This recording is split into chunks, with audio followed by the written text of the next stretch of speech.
بسم اللہ الرحمن الرحیم۔ الجزیرہ چینل کی بیت المقدس میں مراسلہ رپورٹر شیرین ابو عاقلہ کل صبح جنین مہاجر کیمپ پر اسرائیلی چڑھائی کی کوریج کے دوران اسرائیلی فورسز کی براہ راست گولیوں کا نشانہ بن کر جامع شہادت نوش کر گئیں۔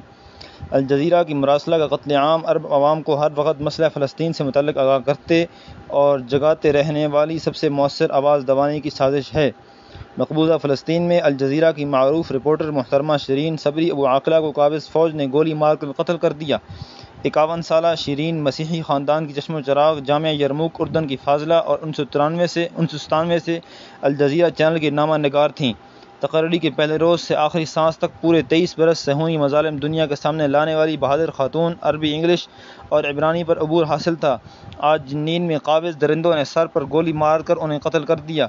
جنازے اور تدفین کا اعلان بعد میں کیا جائے گا۔ الجزیرہ کے مطابق صبح شیرین نے قطر دفتر سے رابطہ کیے قابض درندوں نے جنین میں ایک گھر کا محاصرہ کیا ہے۔ میں وہاں پہنچ کر مزید تفصیلات سے دفتر کو آگاہ کرتی ہوں۔ اس کے بعد شیرین خبر کی تلاش میں وہاں پہنچی اور خود ہی خبر بن گئیں۔ عینی شاہدین کے مطابق درندوں نے طاق کر شیرین کے سر کو نشانہ بنایا۔ اسٹیٹ فائر مین کے ساتھی صحافی علی الصمودی زخمی ہو گئے۔ الجزیرہ نے عالمی برادری سے اسرائیل کی اتفاقیت کے خلاف عملی اقدام اٹھانے کا مطالبہ کیا، لیکن جس ناجائز ریاست کے سامنے سپر پاور بھیگی بلی بن بیٹھی ہو، عالمی برادری اس کا کیا اکھاڑ سکتی ہے؟ نہایت ہی افسوسناک واقعہ ہے۔ کنپٹی کے اوپر گولی لگی ہے جو کھوپڑی کو چیرتے ہوئے نکل گئی ہے۔ نصیب کی بات ہے، شہادت ملنی تھی جو سو مل گئی۔ پورا فلسطین سوگ میں ہے۔ خاتون کو فلسطینی پرچم میں رخصت کیا گیا۔ یہ سعادت بزور بازو نیست۔